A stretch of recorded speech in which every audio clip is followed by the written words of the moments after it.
We'll start our session. Firstly, thank you all for being here today. Before we begin, I would like to pay my respect by acknowledging the traditional custodians of the land each of us is on, depending on where you are. I am on Bunurong Country, which covers the coast from the Werribee River in the northwest down to Wilson's Prom in the southeast, as well as French and Phillip Islands. And I pay my respect to the traditional custodians, their elders past and present. I also acknowledge and welcome any Aboriginal and Torres Strait Islander people here today.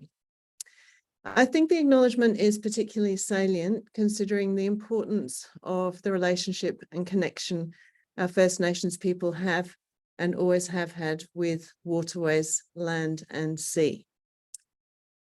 So, welcome everyone to the Festival of Urbanism, and in particular to our discussion about the new book, Cities in a Sunburnt Country. The Festival of Urbanism is brought to you by the Henry Halloran Research Trust and Monash Urban Planning and Design with the assistance of the University of Sydney School of Architecture, Design and Planning. So the way this will work is I will just offer a very short introduction to the territory of this work, and then we'll have the pleasure of hearing from 4 of the authors about this book. There'll be time at the end for them to field any questions from the audience, so feel free to add questions that you have throughout the session in your Q&A functions, and we'll try to address those when we get the chance to do so, and especially after the initial Q&A. So, over to the book, Cities in a Sunburnt Country, Water and the Making of Urban Australia. Water is used for many things, as we know. Drinking, irrigation of crops, domestic and market gardens, industry, hygiene, cooking, fire safety, cooling, hydroelectricity, fishing, sewage disposal, transport, and leisure activities, among others. Its scarcity causes the kind of panic that leads to fierce legal disputes at best, water wars at worst. And too often its abundance is taken for granted or indeed feared when major flooding occurs. It's no wonder then that for millennia, water has been equated with life itself and been seen as a spiritual embodiment. From the earliest civilization extant, Australia's First Nations people, water has been identified as the lifeblood of all things. Now, this book, authored by 7 experts in their fields, traces the use and abuse of water from the sophisticated knowledge of our First Nations people through micro and macro management to current challenges faced in a warming and drying continent. It draws attention to the folly of insisting on replicating management developed for a vastly different environment through periods of population implosion, like the Industrial Revolution, the Enlightenment, 2 world wars. It focuses also on the need to retrofit existing infrastructures in response to increased demands, to embrace new technologies previously dismissed, and also to develop entirely new technologies. We're privileged today to hear from our 4 esteemed panelists about their work. We're lucky to have here with us Lionel Frost, who's an economic historian at the Monash Business School, Margaret Cook, who is an environmental historian at the University of the Sunshine Coast, Ruth Morgan, who is an environmental historian at the Australian National University, and Martin Shanahan, who is an economic historian at the University of South Australia. A big welcome to you all. And I might start by asking you, Lionel, how did the book come about and what brought your team together? And where did the idea for a book on water in Australian cities come from? Thank you, Claire, and thank you to everyone for joining us. I would just like to start by reiterating Claire's acknowledgement of country. One of our sincere hopes in this book is that this will provide an opportunity for both Indigenous and non-Indigenous Australians to learn from each other. And for me, as a non-Indigenous Australian, to to share in the knowledge of Indigenous use of water, management of water. It's been a very rewarding experience. So my hope is that our book helps to spread knowledge and to educate people about how we've used water in the past. Claire, in response to your question, the book actually came about. I did some research on this, and the beginnings are traced back to early 2011, which is a frighteningly long time ago. But that was when the Collaborative Research Centre on Water Sensitive Cities was established. And as part of that process, researchers from Monash, the University of Queensland, University of Western Australia, expressions of interest were called to participate in 4 projects about water sensitive city design. And one of them, project number 2, was called Societal Innovation and Behavioural Change. And there was an expression of interest called for people who are interested in looking at history. And so a group of us developed a sub-project. And at the time, I didn't know any of my current team. And it was that was the way that I met Ruth, Andrea Gaynor, our co-authors. I knew Peter Spearritt just a little, and I'd never met Jenny Gregory. But the 4 of us and a few others worked on a report on how water had been used in Melbourne, Perth, and Brisbane. And that was just a short report. We also worked on an online exhibition for the Rachel Carson Centre in Munich on how Australians have responded to water crises.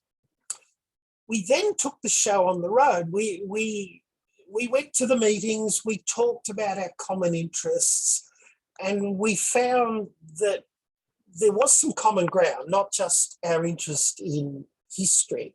But I'll talk about that common ground in just a moment. We took the show on the road. We went to an international water history conference in Delft. And over dinner one night, Ruth will probably remember this occasion, we just said, hey, why don't we apply for an ARC, a grant? And after a couple of attempts, we were successful. We drafted Martin onto the project, and then Margaret joined, having just published her book on floods in Brisbane and the Brisbane River.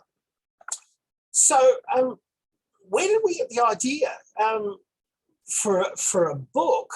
Well, the projects forced us to share our ideas and our perspectives. And what I thought was really interesting was that although we were a mixture of economists / economic historians like myself and Martin, environmental historians like Ruth, Margaret, Andrea Gaynor, and urban planning historians like Peter Spearritt and Jenny Gregory, we all had interests that crossed over those boundaries. The environmental historians were very literate about principles of economics. Martin and myself, very interested in environmental issues. So we had a common interest in history, and none of us were operating from a position of superiority in a disciplinary sense. I had no sense that economics had all the answers and that we couldn't learn from each other. And by sharing our ideas about how we approach common problems such as water management, climate change, these are all so-called wicked problems that can't be solved by any one discipline, and they call for interdisciplinary research. So we parked our egos, we listened to each other, we were convinced that we weren't necessarily right. And there were several discussions where we shared our views, in some cases modified them, in some cases stick to our own guns. But I think the cross-disciplinary approach proved very fruitful. Now, how did the book come about? In the process of putting together the ARC application for a discovery grant, we also did a special issue of Journal of Urban History on water in Australia and California. And as a result of that, we were able to negotiate a contract with Cambridge University Press to do a book in their History of the Urban Environment series. And one of the things the editor, John McNeill, insisted on was that we don't do a book of essays for 7 authors. And that suited us fine because we were already talking to each other. We're already learning from each other. And if you look at the book, you'll notice that there's a common voice in there, and that was through the editing process. So there's no chapter where it says Martin Shanahan does the whole thing. There's nothing that Ruth Morgan has done on her own. My co-authors will remember how we fired emails across to each other. And in the process, we sort of bashed the thing into shape. And so it's very difficult to know. I think it'd be very difficult for an outsider to know who wrote what bits, even if they were familiar with our work. We also wrote the thing during COVID, of course. We had a planning meeting in Canberra just before COVID hit, and that was the last time we were face to face. I think I've got this right. I still haven't seen Ruth or Margaret face to face since then. It might have been something I said, or it could have been COVID related. But yeah, it was an interesting process, which I'm sure people in the audience will empathise with. That writing a book by email is a difficult sort of thing. Just quickly, I've probably taken up too much time. The point about us learning from each other in disciplines, economics and environmentalism are often seen as opposed to each other. It's often argued that we're rivals in an intellectual sense. I don't see it that way at all. For me, the key thing is that both economics and the study of ecology have a great reliance on the concept of equilibrium, that either nature or human behaviour is at an equilibrium point, the carrying capacity of the environment, or the ability of people to maximise their well-being. These are fundamental things. If we think of it that way, we can think about some very common ground. And in the book, we draw very much on a concept that was elaborated by Elinor Ostrom, Friedrich Hayek, and others, the importance of bottom-up solutions to our water management problems. In the book, we talk about how a democratic system like Australia that had high standards of living consciously sought to replicate the standards of water supply and sewerage systems that existed in the UK. Most of the management of those problems has come from government departments or non-elected public authorities. So a very top-down process. But at the same time, there has been a bottom-up set of pressures being placed on the type of water systems that Australians have wanted. This is what Eleanor Ostrom talked about when she said that humans have displayed an ability to manage their resources. As they come together and interact in normal economic life, collaborative solutions are found that can impact the way the top-down solutions are imposed. So often the challenges for government departments in providing water has been just keeping up with where Australians have wanted to live. For much of our history, that's been in suburban areas. And there's been a preference for high standards of suburban housing that creates very high demand for water and high usage, high expectations for not only clean water, but effective sewerage disposal. That wasn't always done effectively. It wasn't always evenly provided. And those are the sort of challenges that the book looks at. So I've probably said enough. So I hope that answers your question, Claire.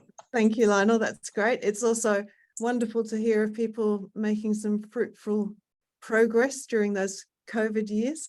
And it's fantastic hearing about, you know, great work being done across those different disciplinary perspectives. It's so nice to see that coming together and hearing that allows you to sort of, you know, hone each other's ideas, I guess, and get to this point.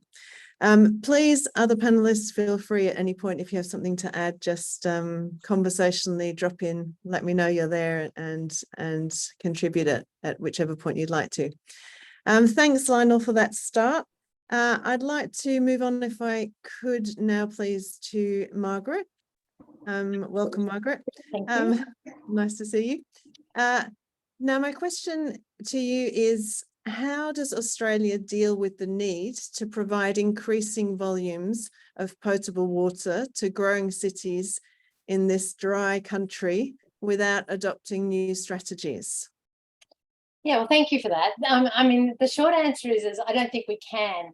And when Lionel's talking about how our different disciplines work together, one of the ideas that we draw on really heavily in this book is this idea of path dependency, which is actually an economic theory. And so what we found in our research is that since British colonisation, we have had this preoccupation with providing potable water because it's a dry country. And the solution very early was to build dams in all of the capital cities. And that's really been a bit of a preoccupation ever since. Perth was a bit of an outlier on that one in that it decided to use underground water as well. But largely, we've relied very much on harvesting the water that falls out of the sky and not really being that creative about other ways of doing it. And I think what we found was that as a result, with that urban concentration that Lionel pointed to, we started looking at how to build these reservoirs and these dams and set up these vast networks of pipes throughout all our cities. But they haven't really been able to keep up. We've always been it's always been a reactive response. The population has always outstripped supply. So we've had to work really, really hard to build our water supply, because city dwellers have come to this false belief that water is really just a simple matter of turning on a tap. That we turn on the tap and it's this beautiful endless supply, and we're not really dealing with our ecological and hydrological realities, which is where we live in a sunburnt country, as our book says. And so what happens is the water runs out. Sometimes we just simply don't have enough. We have these long periods of drought and we have to turn to other measures. Now, one of the things that you could do is augment that supply chain, but what they've actually often done is restrict the ones that we have. So we've turned to water rationing more often than not. And so many of us will know that on different days we're allowed to water our gardens on, odd days of the week or odd numbers of the street, or allowed to, during certain hours of the day. In the 1940s in Sydney, it was so bad at one stage that they had to let you have water in 4 hours in the morning and 4 hours in the afternoon. And that was all. So it can be really bad.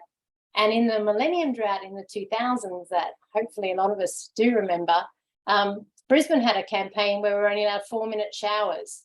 And if any of us actually used a sprinkler or watered our gardens, we were dobbed in and fined by our neighbours. So it can be pretty draconian. And so always we've resorted for a long history of rationing supplies rather than augmenting. But the thing that comes through really loudly in our book is that as soon as it rains, we go back to using as much water as we love. We can go back to washing our cars, leaving our sprinklers on all day. And we have this obsession with green lawns. We use really clean, potable water for our sporting fields and our agricultural fields, and we use it for industry. Like we use it to heat coal-fired power stations. We use perfectly good drinking water for something like that. And again, it just sort of becomes this idea of this limitless supply. And then we just act as if it's sort of business as usual, that dependency theory. We go back to that dam, we just think we'll be right. Then the other strategy they've used is user pays. So we've gone with ideas that we would introduce water meters. So in the 1930s, they introduced water meters, which was a way of regulating supply to some extent, but more importantly, getting some money for the supply so that they could build these ever greedy, insatiable need to put in more pipes and systems. And in the 1970s, that really went on speed with the neoliberal approach of, user pays. And so basically it became cost would limit your use. But this is obviously a very important socioeconomic driver. So if you're rich, you can have a green lawn. So green lawn becomes a status symbol. But if you're not, you are subjected to these restrictions. So it becomes water's used as a sense of power and affluence in some ways. But in the background at all times, the population is growing and the dams aren't getting any bigger and we're not getting any more rain. And what we're finding is that if the population in Australia does reach the forecast of another 10 million by 2050, which isn't really that far away, we're actually not going to be able to just keep using those path-dependent solutions. So Perth was the quick first one to try something new. That seems to be always the one out and in front of us all. And in 2006, they introduced desalination plants. And so that's the idea that you can recycle salt water and turn it into drinking water. And it's since then gradually every city's introduced that. But it's often very expensive. It's often been contested. It's not always seen as a particularly appealing strategy. We do love our dams. And so sometimes they have been made smaller or put on hold. Brisbane's, for example, is on hold at the moment. We have one, but we're really not using it. And the really, really big one that we really can't get past is recycled water. And even though, Los Angeles and Singapore and London and all of these cities have managed quite well to drink this water without developing any double heads or diseases, we can't get around that yuck factor. And so we just, even though in reality, lots of us actually drink water that's got lots of yuck in it. What pours into a dam is not pure drinking water. And a lot of particularly rural cities are drinking recycled water anyway. But in the cities, we have seemed to have this really, really big problem. And we're suggesting that it's largely psychological. It's this yuck factor. And when they've put it to the vote, as they did in Toowoomba in 2004, they were able to run this fantastically successful campaign, which the locals called Poowoomba, which meant that no one was prepared to drink recycled water. And it's sort of been a problem ever since. And the Productivity Commission basically says we need to do all of these things. We need our dams, we need desal, we need recycling. And what we're saying in our book is that the strategies we've been using are actually going to run out of, puff, really. We're going to have too many people. We have climate change, we have less rain, and so we can't keep relying on harvesting it. So what we're looking at is why are we not embracing some of these other strategies, these other solutions that are used elsewhere in the world and have been tried and tested here as well, but we just don't seem to be able to go that other step. So I suppose the question I'm going to leave you with is why why are we not prepared to move away from that dependency that I mentioned at the beginning to look at some braver strategies? So thank you. Thank you so much for that, Margaret. I'm sitting here with my glass of water, feeling like it's the most precious commodity in my room at the moment. And I know when I was reading that part of the book, I was feeling really guilty because I know exactly that drive to, you know, once those restrictions ease, you're just straight back into pouring that water out as much as you like. And I've just come back from London, where I'm sure I drank lots of recycled water without knowing, and maybe that's the key to not have to know too much about it. Thank you so much.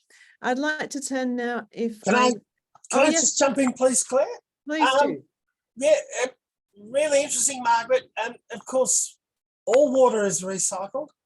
So certainly the stuff we're drinking. Can I just ask quickly? It's really interesting. Just wonder if you could just comment briefly on the other big challenge that we face and that you are an expert on, and that is flooding. The forecast for this summer is not good in terms of flooding. Could you just say a few words about what we might do and what is the big obstacle to us responding effectively to that threat, which is not going anywhere? And the reason we call the book Cities in a Sunburnt Country is it's a land of drought and flooding rains. Yeah, okay, thank you. Yes, we are looking at a triple La Nina, 80% chance at the moment. So a third wet summer is probably upon us, and our catchments are already very, very wet. So the chances of flood are particularly high. You're absolutely right to put these together. And one of the problems that we have is that we don't put them together very often. And so the same issues of floods are a dependency. We rely on our flood mitigation dams, yet we build on the floodplain. But they actually work quite well together. And there's a very interesting debate going on at the moment about if you let some water out of Warragamba Dam in Sydney, does that allow you to manage floods differently? So there's actually ways that you can manage flood that actually help drought and vice versa. So I think we see them as a dichotomy of floods and drought, but they're actually the same problem. Does that answer enough for discussion purposes? Okay, thank you. Yeah, sure, that's great. Can I jump in there too? Another theme of the book that I think we should touch on. When you started, we went back to the Indigenous people's approach to water problems. And I think one of the things that's emerged over the last 200 years is not just the path dependence approach, but also that we've had a very uniform approach between the cities, networks, dams, similar sewage systems, engineering solutions, because we've learnt from each other, because, okay, how do you solve this problem? What did they do here? Let's get this engineer from interstate to come in and solve our solutions. It strikes me, and I'm glad I'm in the sense that I'm away from everybody else here. In Adelaide, the next coming La Nina is not a bad thing, because for us, it means a cooler summer, less likelihood of big fires, and we don't get the same flooding rain. So we go, nah, okay, bad luck. The point being, you need local solutions. And Indigenous people knew that. You needed a solution that was suitable for your environment, for your climate type, for the 12 seasons that you have in your area, and you had to live within that.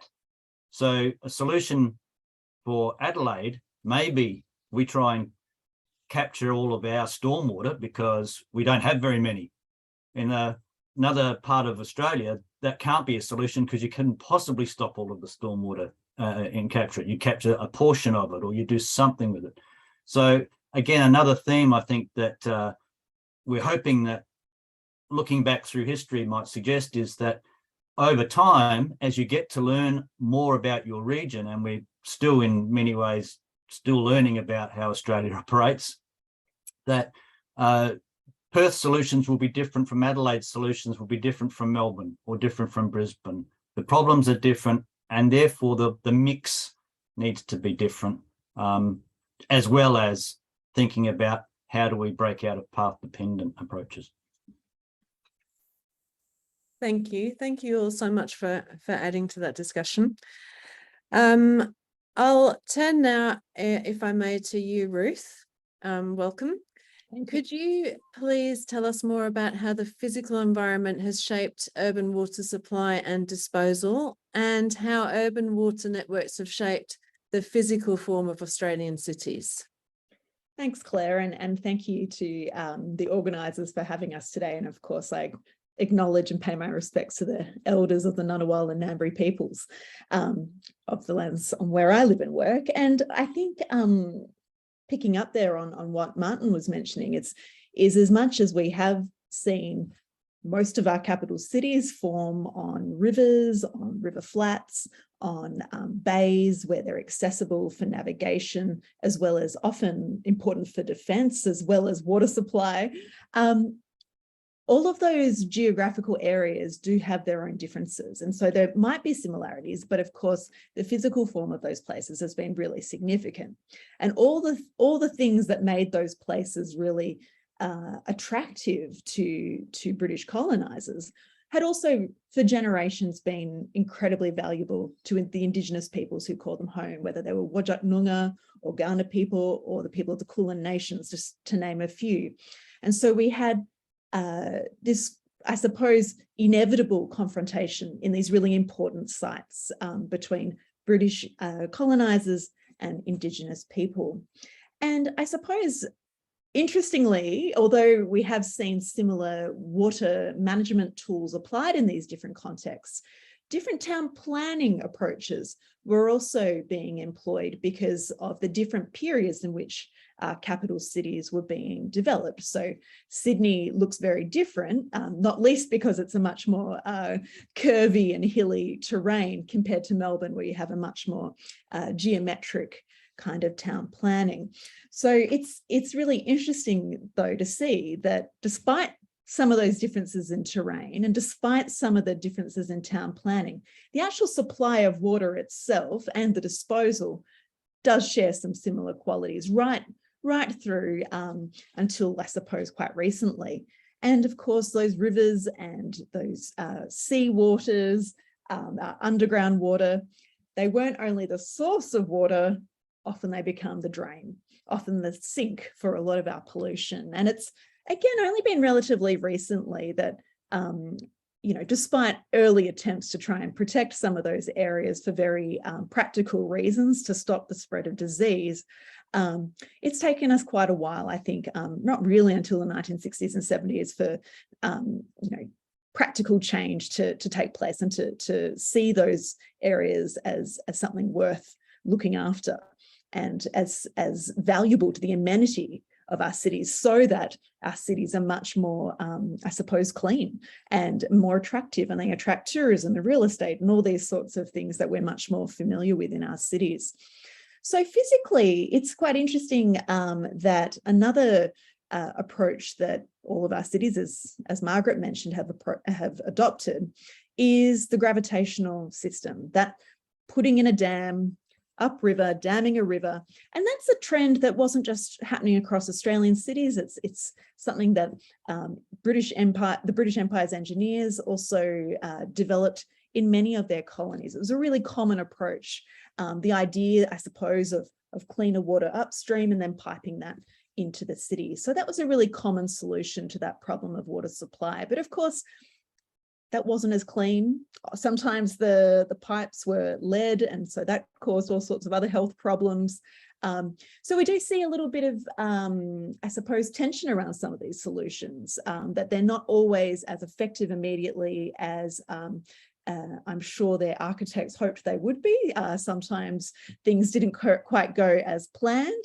And one of the other trends, I suppose, we see in all these cities, and touching again on what Margaret said, is that increasing water supply tended to increase demand as well. So people became really familiar, really accustomed to having very reliable, very abundant supplies of water by the mid 20th century. This is sort of the heyday of water use. I think, you know, older generations who might have remembered the decades prior to the Second World War would have been much more familiar with the shortage, much more familiar with the labor intensive way of using water in the cities, and the kind of cultures that were around that of not having a bath or a shower every day, of reusing kitchen water or laundry water in the garden. So I think it's interesting to see that path dependency is not only technical or technological, but also cultural as well. And going back to the question about that influence of our water supply networks and disposal on the urban form, I think we especially see, and it comes out in our book, how it's changed our very houses and the very look of our suburbs. We've gone from having much of our the water infrastructure of our homes quite distant from the actual house, and then slowly all of those services have crept inside. We aren't walking far to go to the bathroom. We don't have to actually get involved in any of the comings and goings of water into our house. And again, that has changed the way that we use water in quite interesting ways. And I might just add, in terms of the new technologies or new strategies, Perth, as Margaret mentioned, did use a lot of underground water initially. It was pretty shallow, it was often polluted, but it's come full circle actually with the greater awareness of the extent of an aquifer underneath the city of Perth. And that's become a place to actually first draw a lot of groundwater from the 1960s and 70s, and now to, I suppose, buttress water supplies as well as to protect wetlands, is now where a lot of recycled wastewater is being stored, which I think for Perth, it thankfully hasn't been a political site of debate, which I think becomes a real problem. It's also, I suppose, got that buffer act where it's not as though recycled water is going straight into dams, it's going into the groundwater system, it's sitting there for a while and then being brought back into the system. So I think there's an element of palatability there, that aquifer actually affords the water system. It's quite a gift in a city which has very scarce water supplies.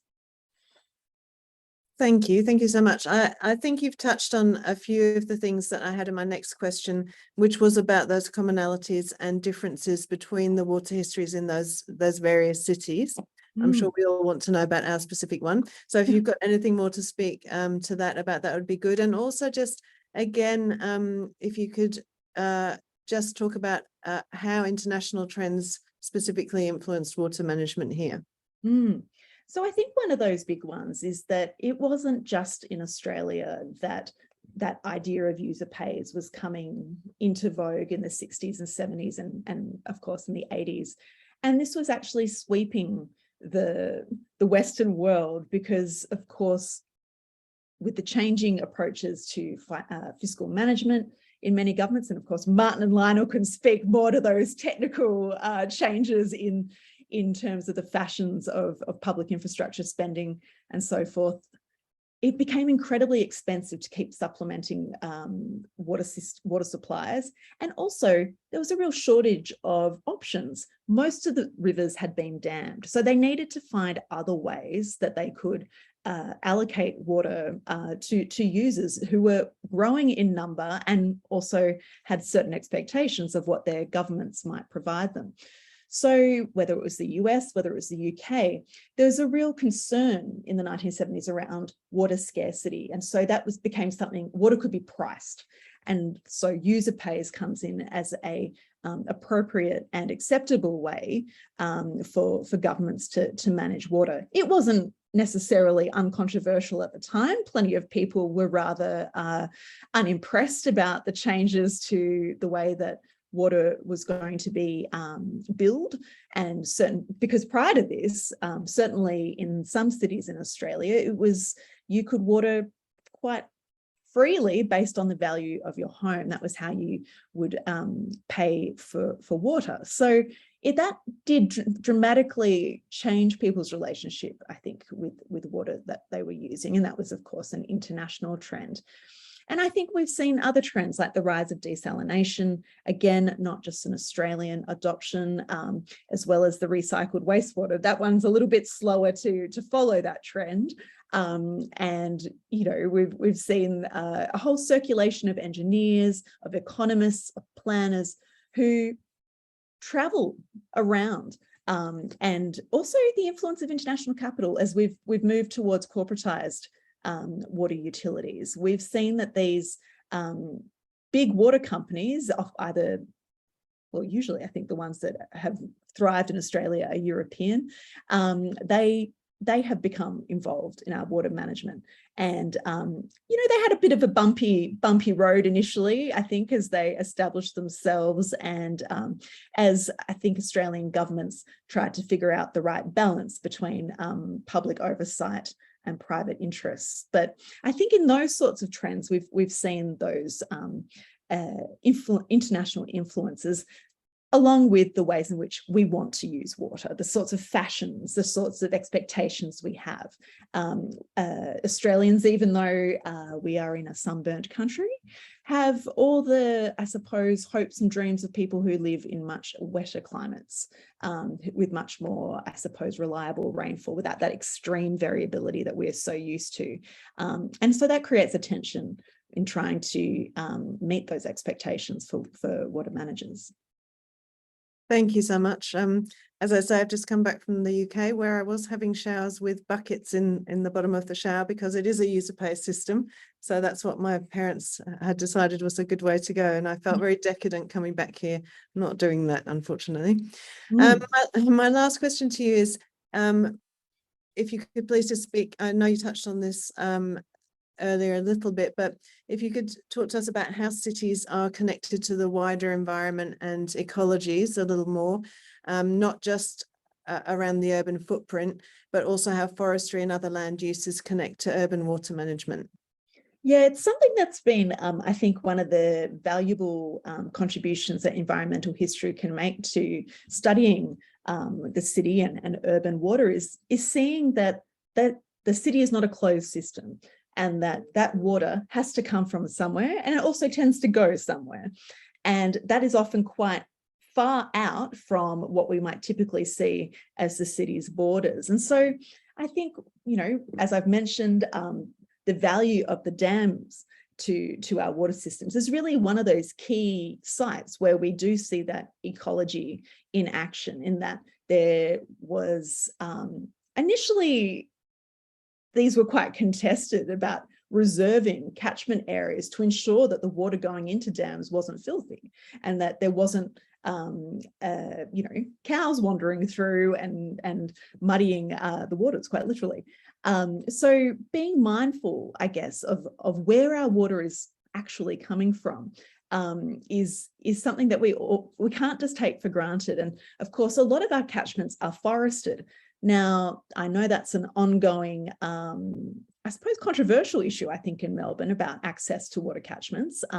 They also become fire affected, and that was certainly a problem for Black Saturday and earlier bushfires throughout Melbourne. It's also been a big problem in Perth, where dryland salinity has really threatened not only dryland agriculture, farmers, but also our water catchments. And so there were real concerns there about ensuring that forests remained in those catchment areas. And that came into tension, though, with concerns about the drying climate there. Because, of course, if you remove the trees, more water will go into the dam. So that caused a bit of a land management issue there. Of course, my other favourite example, I suppose, of thinking more broadly about the ecology of our cities is the Werribee sewage farm. This not exactly a site you would think of as being particularly exciting, but this was very early on an important place for Melbourne, because of course this is where waste is being sent out to. Very quickly, though, it becomes a farm. It becomes a place that birds like to go to. And now, in addition to being a sewage farm, it's a real hotspot for bird watchers. And so seeing much more, I suppose, broadly how our cities interact, how our own behaviours around water and waste actually affect a much bigger, I suppose, environment than we often give it credit to. I think it's really important to see how our cities are actually quite natural in many ways.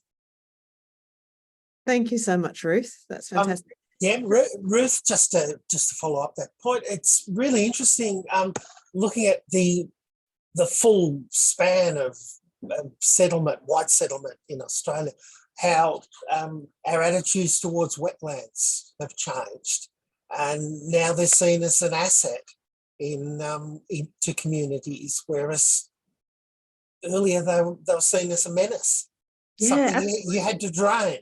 And yeah, so it's a really interesting point about the Werribee sewage farm. Oh, wetlands. I mean, again, another common approach, and again, not just in Australia. Was for Europeans, the wetlands were not a welcome feature in the landscape for a very long time. I would say until the mid-20th century, until views that they might have an ecological role to play were really appreciated. But by then, enormous drainage programs had been underway to get rid of wetlands because they were associated with disease, mosquitoes. They were usually a bit stinky. They were often refuges for undesirable people. Became the sites of rubbish tips. So they've had to go through a real cultural and environmental rehabilitation over the past sort of 70 years to get them to be, I suppose, appreciated. And they also now are recognised as really important to water-sensitive urban design, which is quite a remarkable turnaround for them. Margaret. That's exactly my point, Ruth. You've anticipated me, that we're actually reconfiguring our cities now to put these blue-green soaks back in, because they work for floods for a start, but also we've spent so much time altering our creeks and our systems that they don't work anymore. So yeah, we're going full circle on that one too, that these wetlands are actually being reintroduced to our cities, which is an interesting development too. Because we've altered the natural water cycle, the natural water environment, as you say, Margaret, by filling in creeks or converting them into sewers and so forth. And there's a heavily path-dependent element to that, because often these things are lost forever. But it is interesting how we're sort of going back to older solutions that, again, I think are informed by Indigenous approaches to land use. So, yeah. Sorry, Lionel, if I can just interrupt a minute. We have got a question that's come in from one of our guests. I'm wondering if you'd like to have a look at that now or after I've gone over to Martin. Okay. The question is from Taylor Coyne. Question for the group: often research into water histories and water management / government seems to begin with a lofty goal to talk of a one water approach. However, I've noticed a trend that people start talking on drainage and drinking water, but then it quickly becomes all about drinking water. Has your project / research been attentive to presenting a balance between those themes? If so, how? And thank you. Thank you, Taylor. Who'd like to answer that one? Oh, I can give it a go. Thanks, Taylor. I think it's a really important question, and certainly one that I've noticed myself in the scholarship. And I think it's a tricky one to resist the temptation to narrow one's view when writing about urban water, because generally that source-wise, the supply of drinking water and to a lesser extent its connection to drainage and sewage is very well documented. And for historians, we do love those sorts of materials. We can go to those usually Public Works Department or Metropolitan Board of Water Supplies. They usually have wonderful annual reports that give us a really good insight into how that system works. What is less well documented is other uses of water or other ways that water might be valued. And you have to kind of be a little bit more, you have to be attentive to those, and you have to go looking for them in places that you might not expect. And often when you go looking for those, you realize that water in our cities is a lot more social and complicated than ordinary or very sort of orthodox views of water supply might reveal. And instead we see how particular people end up in the more wetland, swampy areas, or that water becomes a way to divide communities, or that by having rivers as drains, they create all sorts of ecological problems.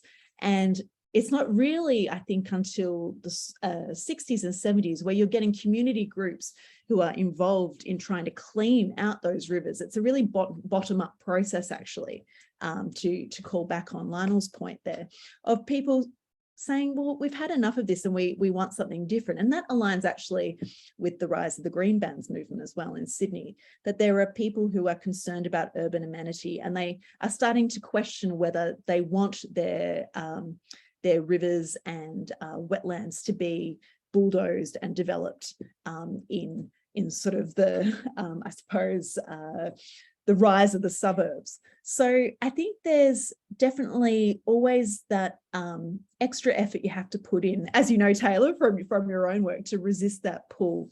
But it makes for much more interesting histories, I think. And I'd like to think we've tried to balance some of those in our work to show how water is so much more than pipes and dams in our cities. Thank you. Thanks so much for addressing that, Ruth. If anyone else wanted to add to that, please feel free. Otherwise, I will move along and say hello to you, Martin, and ask you a bit of a question about your fabulous cross-disciplinary group. And the question is, are environmental historians and economic historians really rhetorical sparring partners? Thank you. The short answer is no, but the long answer is sometimes. I think what the starting point is different. The question for environmentalists is frequently, firstly, what is the impact on nature? What are we doing to nature and how is it responding? And the perspective for economists is frequently to begin with, what are people doing? They're not considering the natural environment. But of course, you can't have one without the other, and you can't have them operating in isolation.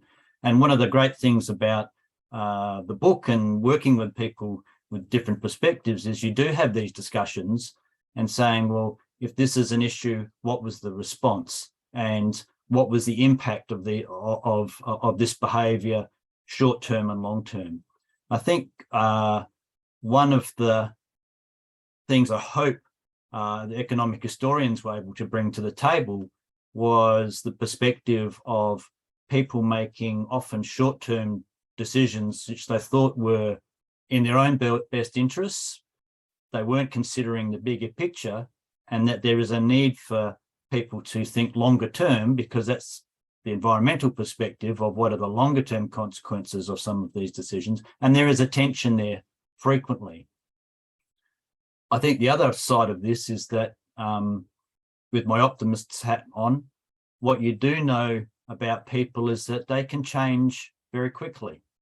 And behaviours can change very quickly. I've been trying to think as people were talking. I was reading in the paper the other day, I think it's one of the Pacific Islands where they're having a drought. And so they've come up with a competition for the worst garden. And people are vying to win the prize because they let their garden die because they don't want to spend water on it. You can change people's behaviour by changing their incentives. Aha, that's an economist's approach. But that incentive can be aligned with the environment. Aha, that's an environmentalist approach. And what we have to learn is how to bring those two things together. On a related idea, but slightly different, like about 150 million other people, I've been looking at house prices recently, not buying, just looking. But one of the things that you notice is houses that have solar panels on their roofs are actually now seen as being more valuable than people than houses that don't have solar panels. And as we were talking, I was thinking, when will we get to the stage where a house that has a dry soil toilet as the additional toilet be seen as more valuable than the house that has 3 full flush bathrooms? It probably will happen over time as people start to realize the costs of those things and behaviors and approaches change. So people can change their attitude to what is normal or what is acceptable or what is fashionable.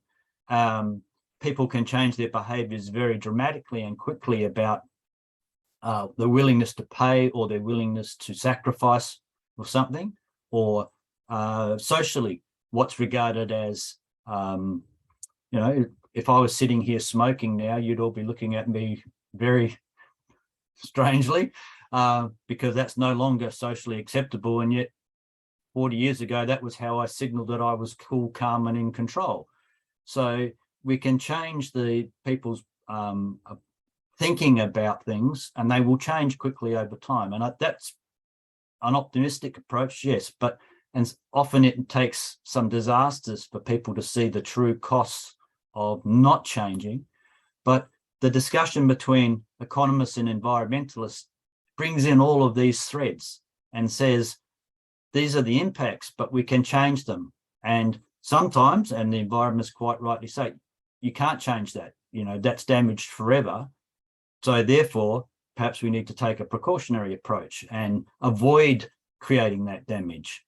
And again, we're learning some of those things that have caused irreparable damage and some things that haven't.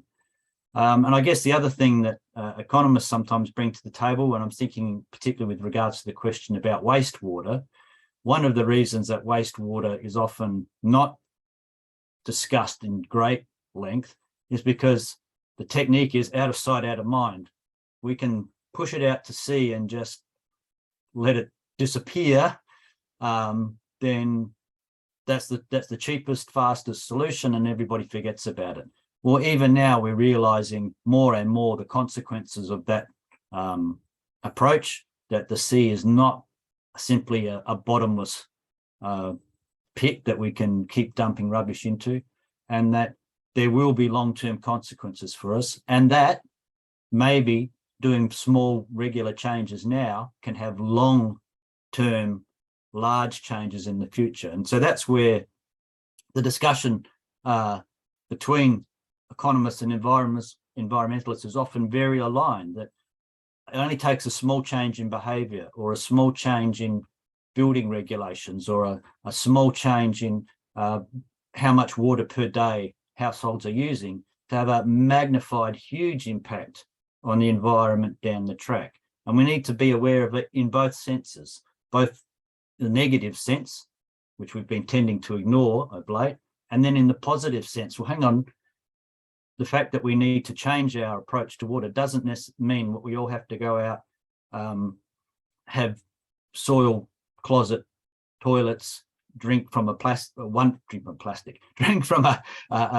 cup of water a day, and that's our ration, and there's not going to be hair shirts and all the rest of it. It's going to be, well, perhaps we should just be more cautious about how much water we allow to be used in the coal mining industry, or perhaps agriculture uses a huge amount of water. They've started to change their water behavioural techniques because it's become expensive. Certainly all of the old style huge irrigation sprays that used to get thrown up into the air for hours at a time in the full heat of the day are now regarded as completely crazy things to do. It wastes so much water, it costs so much. Drip irrigation, that sort of thing, you still produce the food, but you do it much more efficiently. So that connection between economists and environmentalists is a really interesting one, because we can talk about, well, if we tweak that, there could be a huge long-term impact that way, or we better stop doing this because it's having a huge long-term impact. And that's where it's a really interesting conversation. Thank you, Martin. I feel like I should give a right to reply to the environmental historians present, in case you have anything you wanted to add to that. I'll have a go, Ruth. I'll go first. I think Martin's points are very well made, and that we do bring strengths to each other. And he's right about environmental impact and economics being closely aligned. And one of the ones I was thinking of immediately is going back to Ruth's point too about how water is cultural. So we have to be mindful that we're looking at culture and nature as well. And one of the things that we can do is in the Millennium Drought, we save litres and litres of water because of technical innovation. So whilst that technical innovation is, we think of maybe dams and pipes and drains, changing our washing machines and changing our to dual flush toilets, which is a South Australian invention, has actually made a lot of difference to how much water we actually use. So in the Millennium Drought, Queensland was using litres and litres of water, but because we changed to water saving devices, which you see in every electrical shop now, they've become normalised. So, you know, even 20 years ago, we just used a lot more water when we flushed a toilet or did a load of washing. So that's a good example, I think, of Martin's point of where economics and environment can come together, and that an economic imperative of making a washing machine that's affordable, that saves water, has a long-term impact. So they do align nicely. So Ruth, you may have more you want to add there, but I think we bring strengths to each other's work.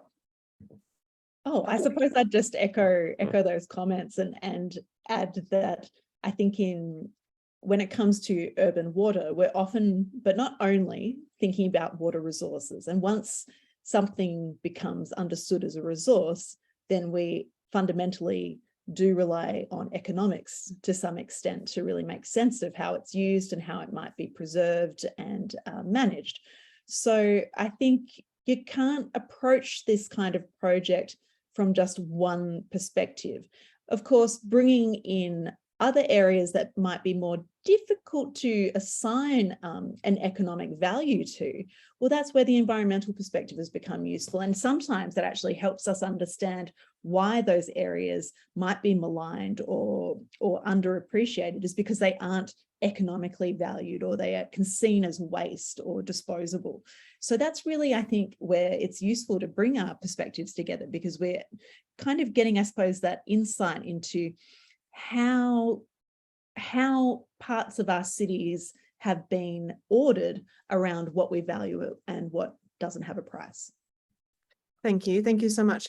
Claire, yes? we have a question. Just before I ask the question, just to reiterate Martin's point about small changes involving individual actions adding up to something very powerful. One of the themes, I think, of the book is that the idea that using water restrictions is a blunt instrument for solving the problem, and a far more effective approach is to think about individual changes that people can make. So I wanted to get to a question from Harrison Croft, which I'll read out. Hello, I would love to know what evidence you found tying dam construction to people's emotions and changes in water use over time. Did this show up in annual reports, or was it felt more locally? And by extension, did this shift occur differently in different parts of the continent? Many thanks. So thanks for the question, Harrison. Anyone like to have a go at that one? I can have a little stab. I think one of the I suppose continuities we see with dams, mainly because of their scale, is that they are really quite wondrous innovations. They really capture people's imaginations, and particularly people historically, for whom this kind of enormity, the scale, the amount of labour, the scale of infrastructure that is being built really captures people's attentions, it excites them. They're great sources of employment. And most importantly, and I think this, I suppose, feeds into those emotions around it, is that they're often, I suppose, celebrated very, very much so by governments and in newspapers. So they're very much in the public eye. They're photographed, they're celebrated, they are grandly opened to the public. So they're really, I suppose, quite exciting constructions. And when the dam might overflow, which is that sign of great abundance, this is a spectacle. People are picnicking. There's, right into the 60s and 70s, people quite regularly picnicking at dams and really appreciating the spectacle of the concrete dam, as well as the reserved catchment, the forest, the parkland around them. And they're often landscaped as well. So they're really designed for the public in all kinds of ways. So there's a real appeal there. And I think it's partly that history that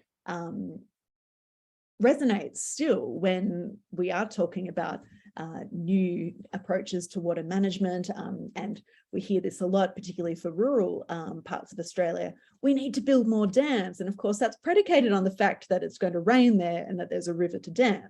But still, people have got that, I suppose, sense of comfort there that dams have been associated with water security. Of course, what is less, I suppose, less comfortable is the problems that can be caused by those dams and the enormous ecological changes that can be affected, and even the human changes when settlements like Jindabyne, for instance, are moved to make way for dams. So it's mixed emotions, I think, but there is certainly a spectacle there that I think really captures people's imaginations, and that's something I think that we can't underestimate when we're writing these sorts of histories. Margaret? Yeah, I totally agree. And I was thinking about the word scale, because these are often state government projects. They affect an entire region, so thousands of people do turn out and are affected by them. You don't get that same source of emotional connection when they're opening a new sewerage pipe or a drainage system or draining a swamp. That's a very, very local. So going back to Taylor's question about, localized or so you're not getting the spectacle and you're not getting the emotional connection with a sewerage pipe. So I just wanted to put those two as in contrast, and I think that's why those things often don't make it so much to the literature. That's dams, you'll get newspaper accounts, you get all the promotional brochures, they're hugely celebrated. But often the pipeline that's probably cost a fortune and lots of time and made a lot of difference to a very small suburb doesn't get that attention. And I must just add to that, on the flip side, I mean, I mentioned the spectacle of them overflowing, but they're also a source of great anxiety. Whenever there's been quite extended droughts historically, quite often the media will take photographs of dams at, frighteningly low levels. And we're seeing that a lot actually from the US at the moment with Lake Mead and these historic, low levels of water. And that's a source of great concern and anxiety for people. It's suggesting quite rightly that something is terribly wrong. And, you've got a sense, just because of the huge enormity of that area, that it's going to take a hell of a lot of water to raise that dam level again. So I think people are very clued into the visuals of the dam, whether they're physically going there or not. It's a very easy concept to make sense of in a way that maybe desal isn't. It's a little bit too technical, and a dam, on the other hand, it's like a big bucket. You can see if it's full or it's not. And I think that really captures people's attention. I think I would also add to that particularly it's almost like the era of great dam building is now behind us, that there is a link between dam building and nation building, and that they're part of the pride of the dam building was this whole ideology is the wrong word, but this whole feeling that the nation was becoming stronger and we were becoming more in control of a continent if we could control the water supply. Dams are a clear example of control, and they're also an example of, at the time, perceived security, that with more and bigger dams, we wouldn't have to worry. With more and bigger dams, we're in charge, we've got enough water for everybody now. The problem then is distribution or whatever the lower level problems are. And one of the things that climate change is challenging, and one of the things that the development of Australia up to this point is now challenging is, well, we've used most of the easy points to dam. The water is not falling necessarily where it used to fall. So suddenly you've got a bucket not under the leaking sky, but in the wrong spot. And maybe therefore the dam, even though as Ruth quite rightly points out, is still clearly used as a sign of anxiety as the levels drop. It may also now no longer be the sign of security for the country that it used to be, because it's not going to be able to do that job that we've relied on it for so long. And we may need to look for other solutions like changing behaviours. In fact, I think one of the more interesting ideas that I heard when we were talking and reading and writing the book was that perhaps one of the ways we could have become more water secure was to build fewer dams. And if we had done that, then we would have to use less water, and we wouldn't have fallen into the trap of, well, water's cheap, water's plentiful, water's always there, water will always be supplied by somebody else. We wouldn't have fallen into that trap. Now, that can't be undone, but all I'm saying is it does reflect upon where dams sit in our consciousness of their importance, and maybe that importance now is being challenged by external factors. In the same way that things like sewage farms and waste treatment plants, if they're 1.5 meters above sea level this year, they may not be 1.5 meters above sea level 100 years from now, because obviously the sea level has risen. So again, things will have to change. What we do will have to change in response to those things. So past certainties are not necessarily quite as useful as they used to be for us. Thank you all for your insights into this part. We also had a comment from Vanessa, who's in Western Australia and joined us, about people still using, for example, I think it was the Mundering Weir over there for picnicking and so forth. Now, Martin, if I could just pick up on something that you mentioned earlier.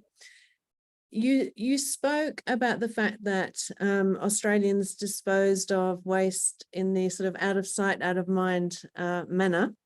And I was wondering, what were the factors you think that made people so reluctant to improve water waste? Okay, I think reasonably easily it was seemingly costless.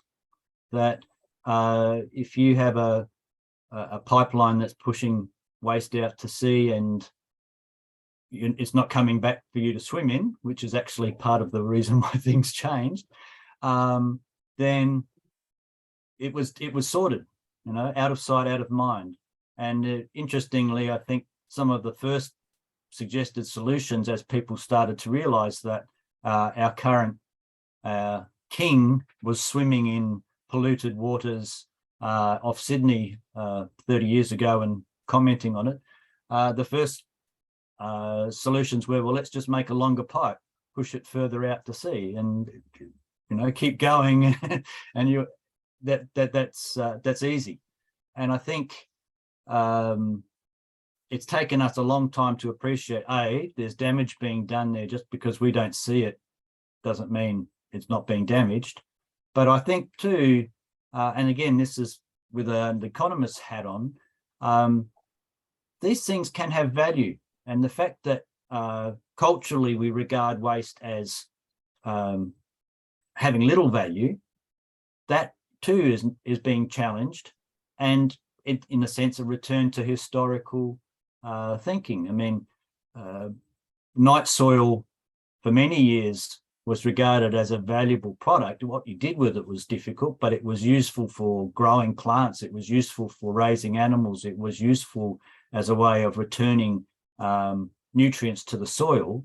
And it was only when populations grew so large and the intensity or density of the population grows so high that it became difficult to manage that people started to object to the smell or to the risks of disease. But the solution, which was throw it all away and don't look at it, we're now also starting to say, well, perhaps that's also a very wasteful approach to a resource that we could be doing a lot more with. And if we were doing something with it, we might actually start to appreciate its value even more. So the short answer is simply that it took a long time to change because the perceived solution was cheap. Just ditch it out to sea. As we start to appreciate that solution is not so good and that there's a high cost to that, and as I say that, I'm thinking in South Australia, the cost was things like seagrasses disappearing off the shoreline, and in other parts of the country, it was huge increases in the amount of bacteria in the water or damage to fisheries and so on. And we start to go, oh, hang on, this is a costly approach. Then, surprise, surprise, people put their economics hat on and say, well, is there a cheaper way that we can avoid these costs and dispose of the waste in a better way?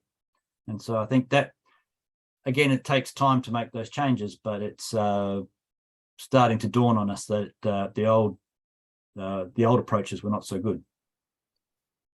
Thank you, Martin. And keeping that in mind, I've got what might be a bit of a loaded question as my final question of the day for the panel, which is, given all of these problems, all of these things that we've discussed, all of these challenges, how optimistic can we be now about Australians making changes to respond to future environmental challenges? Well, I'll jump in first and just simply say that partly it depends on whether you're an optimist or a pessimist.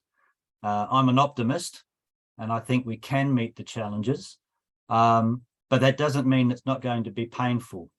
And one of the things that governments have to decide, and we have to decide as a community, is who's bearing the costs and how they bear them. And I can see Margaret in my screen, and when I see Margaret, I'm thinking floods. And the people who are bearing the costs of massive flooding over and over at the moment, clearly that is not a viable approach. And it's the solutions we have at the moment are very band-aid approach. And we're going to need to think about a much longer term process, not just of where people are living, but how people are insuring themselves, how people are building homes, how we are having perhaps areas that are free from residences and other approaches. And it's going to have to be a longer term approach. And at the moment, there are groups of people who are bearing a very high cost for that lack of forethought. So I'm an optimist. Yes, we can make those situations better, but it doesn't mean that it's not going to be without pain or some people actually getting hurt. And what you hope is that that's going to be minimal, but we don't know. Thank you. Anyone else giving us hope in the situation or ideas that you'd like to add? I'll go. I think there is hope. One of the things that our book did show, though, it does actually often take a crisis to make change, and climate change is a crisis. So we are going, and also if we're going to pursue population growth, that is going to be a crisis. So if nothing else, and this doesn't sound particularly optimistic, but I think necessity will force us to make big changes. So I am very confident that we have the technology. I'm very confident that we have a lot of solutions and research and some very smart people around the table making these decisions. What we don't have is the political will. And partly I think that's, as Martin's rightly pointing out, there's going to be a lot of pain for a lot of people, but it's not shared evenly.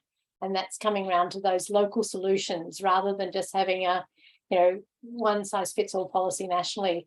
We've all got to start making a difference, every single one of us, but we can.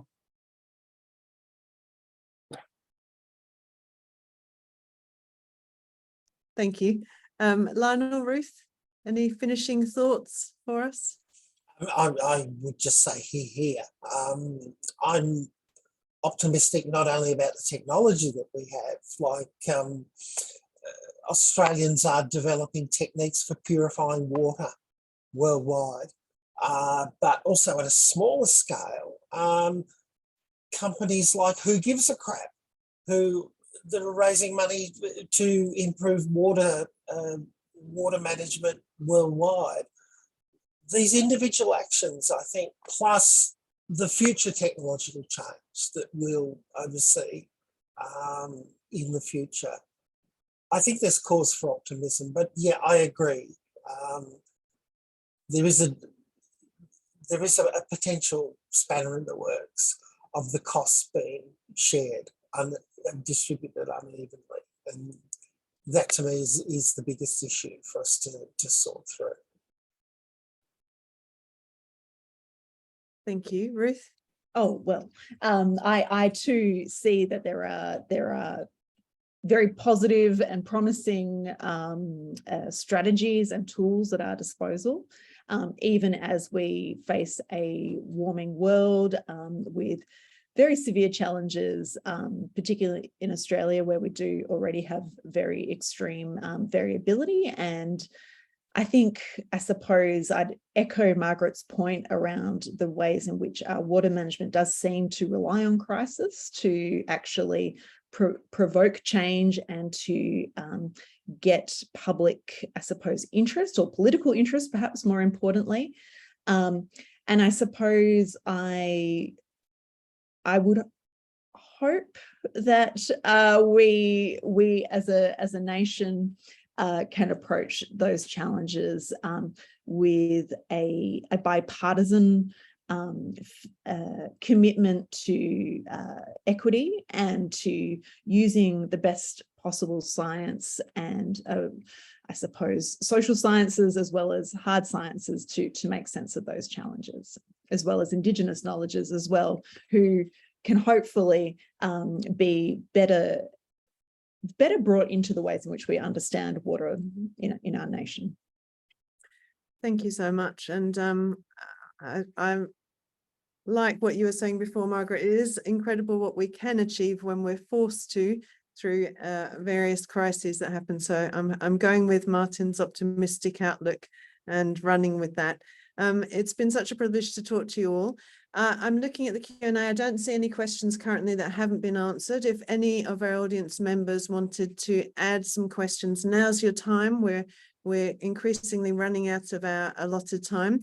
I just wanted to again thank Carl and the organisers of this festival. It's been a fantastic session, and thank you all for being here as well and joining us and sharing all your thoughts. Okay, I don't see questions, which may mean that you are free to go off and digest all of this newfound information and all these ideas. Thank you so much, everyone, for coming, and thanks again to our panel. And Thanks, Claire. Thank you, Claire. Thank you, everyone. Thank you, everyone. Bye. Thank you for the questions. See you, everyone.